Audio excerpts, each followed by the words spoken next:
پیارے بچوں، آج ہمارا دوسرا سیشن ہے قرآن اور محبت مصطفیٰ صلی اللہ تعالیٰ علیہ وآلہ وسلم۔ تو پہلے دن ہم نے نبی پاک صلی اللہ علیہ وآلہ وسلم کا وہ والا واقعہ سنا تھا جس میں جو یہودی تھے وہ ہمارے پیارے آقا صلی اللہ علیہ وآلہ وسلم کو راعینا کہہ کر آپ علیہ الصلاۃ والسلام کی توہین کرنے کی جسارت کرتے تھے۔ تو اللہ پاک نے فرمایا یا ایھا الذین آمنوا لا تقولوا راعینا، راعینا نہ کہو اے ایمان والو، بلکہ کہو وقولوا انظرنا، اے ہمارے محبوب ہم پہ نظر کرم کیجیے۔ اب آج کے موضوع میں ہم علم غیب مصطفیٰ قرآن پاک سے کیسے ثابت ہوتا ہے یہ سیکھیں گے کہ ایک بار تاجدار رسالت صلی اللہ علیہ وآلہ وسلم نے فرمایا کہ میری امت کی پیدائش سے پہلے جب میری امت مٹی کی شکل میں تھی اس وقت وہ میرے سامنے اپنی صورتوں میں پیش کی گئی، سبحان اللہ، جیسا کہ حضرت آدم علی نبینا وعلیہ الصلاۃ والسلام پر پیش کی گئی، اور مجھے علم دیا گیا کہ کون مجھ پر ایمان لائے گا اور کون کفر کرے گا۔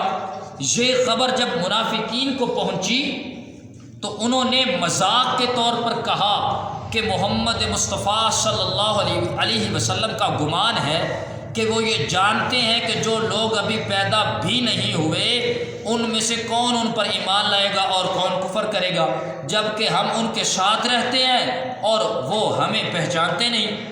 اس پر سید المرسلین صلی اللہ تعالیٰ علیہ وآلہ وسلم ممبر پر کھڑے ہوئے اور اللہ پاک کی حمد و ثنا کے بعد فرمایا ان لوگوں کا کیا حال ہے جو میرے علم میں طعن یعنی اعتراض کرتے ہیں، آج سے قیامت تک جو کچھ ہونے والا ہے اس میں سے کوئی چیز ایسی نہیں، ہمارے آقا نے فرمایا کوئی چیز ایسی نہیں جس کا تم مجھ سے سوال کرو اور میں تمہیں اس کی خبر نہ دوں۔ سبحان اللہ۔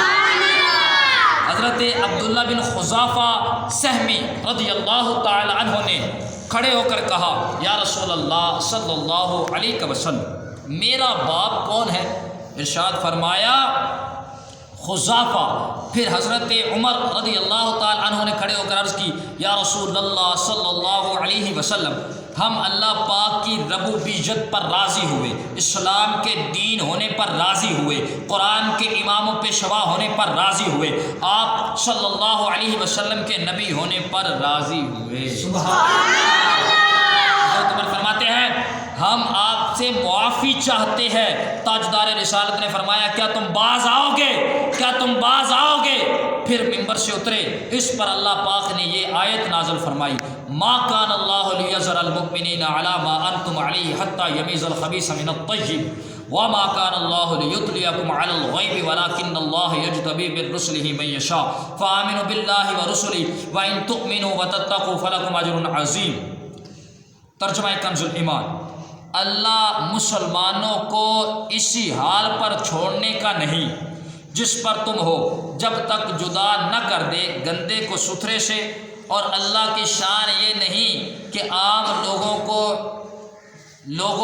تمہیں علم غیب کا علم دے، تمہیں غیب کا علم دے، ہاں اللہ جسے چن لیتا ہے اپنے رسولوں سے جسے چاہے تو ایمان لاؤ اللہ اور اس کے رسولوں پر، اور اگر ایمان لاؤ اور پرہیزگاری کرو تو تمہارے لیے بڑا ثواب ہے۔ پارہ 4 سورہ آل عمران کی آیت نمبر 197 میں اللہ عز و جل نے یہ فرمایا کہ رب تبارک و تعالیٰ جسے چاہتا ہے اپنے رسولوں میں سے علم غیب عطا فرماتا ہے۔ اور قرآن میں رب نے فرما دیا کہ وہ جسے چاہتا ہے علم غیب عطا فرما دیتا ہے۔ اگر کوئی بندہ کہے کہ ہمارے نبی پاک صلی اللہ علیہ وسلم کو علم غیب نہیں تھا تو اللہ پاک کے تمام رسولوں سے پیارے محبوب تو ہمارے آقا علیہ الصلوۃ والسلام ہیں۔ اب ہمارے آقا علیہ الصلوۃ والسلام کو تو بدرجہ عدم اللہ نے علم غیب عطا فرمانا تھا اور فرمایا ہے۔ اگر کوئی بندہ کہے کہ علم غیب نہیں تھا وہ کیسا مسلمان؟ وہ مسلمان نہیں ہے۔ پیارے بچوں، اس آیت مبارکہ کے تحت مشہور مفسر قرآن حضرت مفتی احمد یار خان نعیمی علیہ الرحمہ نے جو نکات پیش کیے ان میں سے کچھ سنتے ہیں۔ نمبر 1 آپ فرماتے ایک بات یہ معلوم ہوئی کہ ہمارے آقا علیہ الصلاۃ والسلام کے علم غیب پر اعتراض کرنا اور یہ کہنا انہیں فلاں چیز کا علم نہیں تھا، یہ منافقین کا طریقہ ہے۔ کن کا طریقہ ہے؟ مسلمانوں کا طریقہ نہیں۔ دوسری بات جو معلوم ہوئی، مسلمان کا فرض ہے کہ سرکار صلی اللہ علیہ وآلہ وسلم کے سارے اوصاف حمیدہ کو بغیر بحث کے مان لیں۔ جو اچھے اوصاف ہے، ہمارے آقا کے سارے اچھے اوصاف ہیں، سارے اوصاف حمیدہ اچھے اوصاف، ان کو بغیر دلیل کے، بغیر بحث کے، بغیر تکرار کے مان لیں۔ اللہ کے حبیب کو بس خدا نہ مانے، خدا اور خدا سے جدا بھی نہ مانے۔ نمبر 3، رب کریم جل جلالہ نے ہمارے آقا و مولا صلی اللہ علیہ وآلہ وسلم کو قیامت تک کی ہر چیز کا علم عطا فرمایا، کیونکہ حضور صلی اللہ علیہ وآلہ وسلم نے ارشاد فرمایا تم جو چاہو وہ پوچھو۔ کیا فرمایا؟ اور یہ بات وہی کر سکتا ہے جس کا علم مکمل ہو۔